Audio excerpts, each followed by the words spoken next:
Kumusta kayo mga padre, mga lods?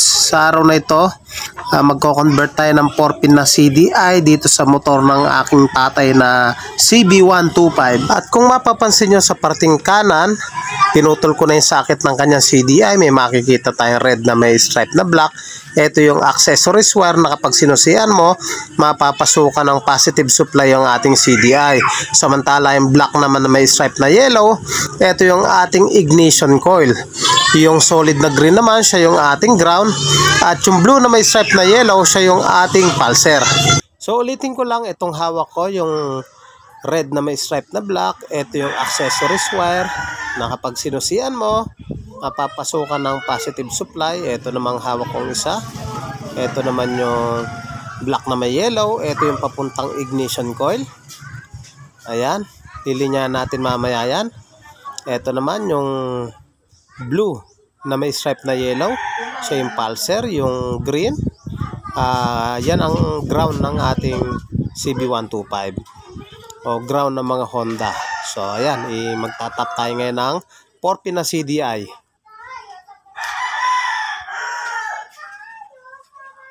Ang diskarte ko dito mga padreng, bago ako maglinya, so gumagamit muna ako ng test light. So dapat may battery tayo upang mas madali tayo mag-troubleshoot. So iisa-isay natin yung kada wire kung talagang gumagana siya. So testing muna natin test light. So good, unahin na muna natin yung kulay solid na green. Ground, naka-positive yung ating clip. So good yung green, hindi nawawala. Isunod natin yung black na may yellow, yung papuntang ignition coil. Dapat umilaw din yan. Ibig sabihin, hindi putol yung linya, umilaw. Good. Ito, yung red na may black. Pag sinusian, dapat iilaw yan. So, itong motor ni Father, renekta ko na lang yan.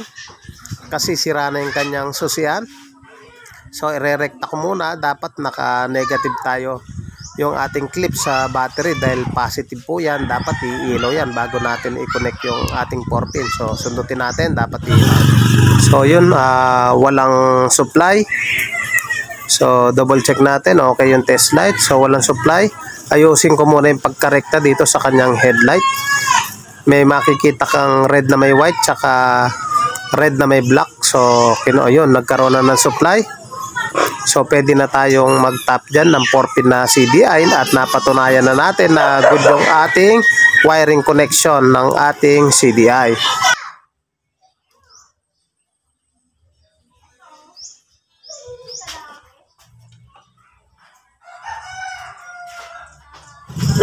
So ito yung ating CDI na 4-pin. So yan, makikita nyo naman sa kanan. Ito yung taas, kaliwa. Ito yung ating pulser.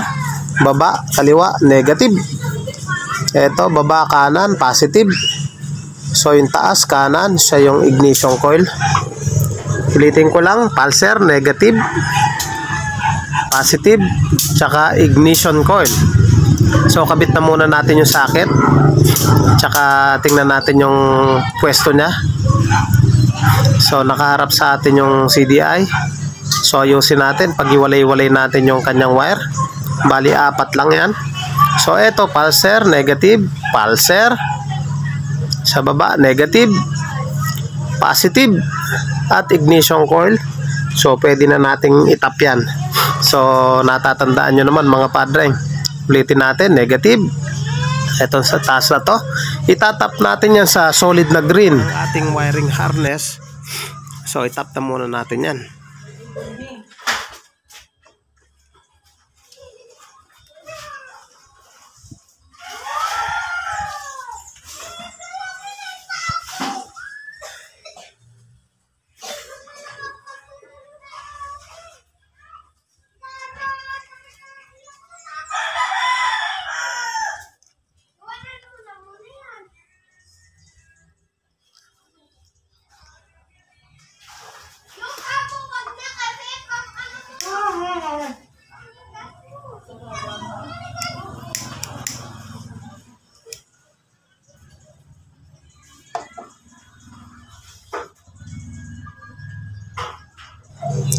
At isunod naman natin dyan itong nasa baba, kaliwa.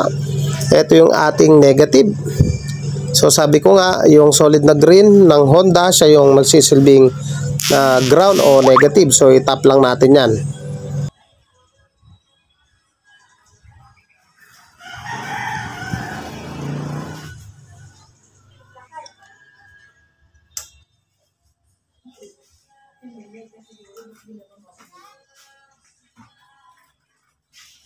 Mga padreng, tip ko lang, mas mainam pa rin yung original na CDI, yung ikakasa natin dito.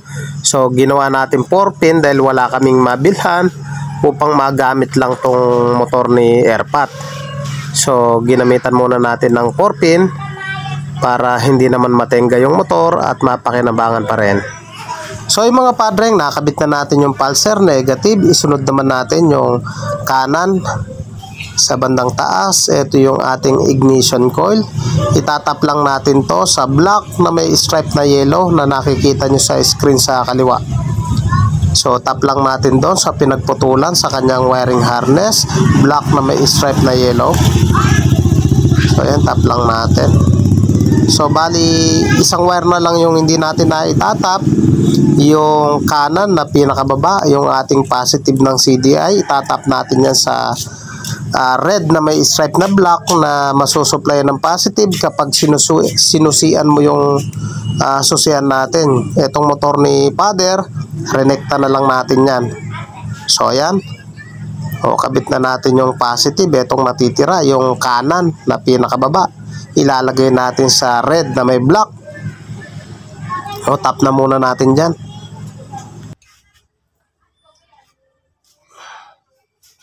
Mga padreng, kung nais nyong magpagawa, taga-Bataan lang kayo, pwede po kayo sumadya rito sa ating shop dito sa Pulo Hermosa, Bataan. Tabing tulay lang po ako mismo. Pwede nyo rin po akong i-message sa aking Facebook page para mapag-usapan natin o ma-schedule po kayo.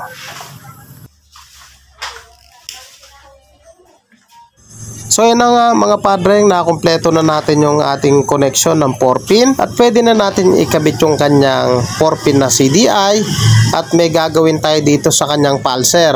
So ikabit na muna natin to.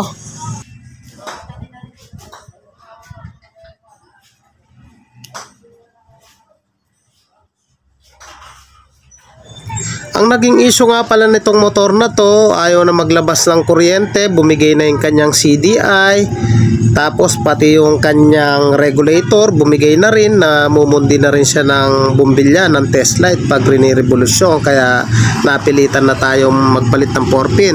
Dito sa part na to, eto, may makikita tayong blue na may stripe na yellow. Ito yung ating pulser na positive, solid na green, ito yung ating negative.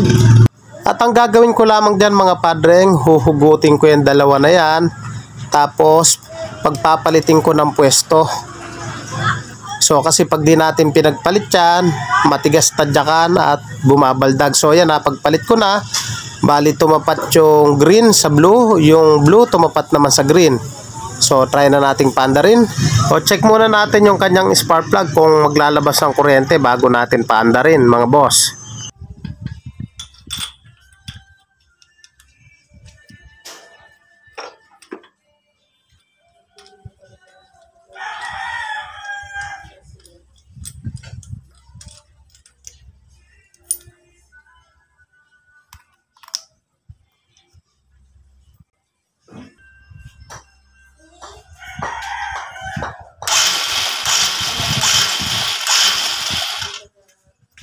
So yun, positive mga padreng, may kuryente naman na lumalabas.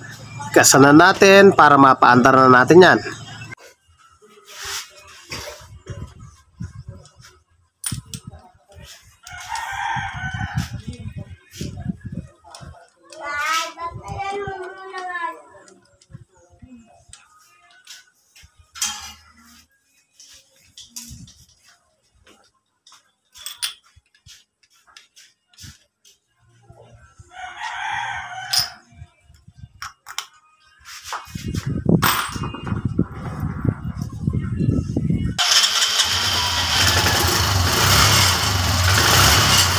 So yun, quality mga boss, sumandar na yung motor ni Airpat.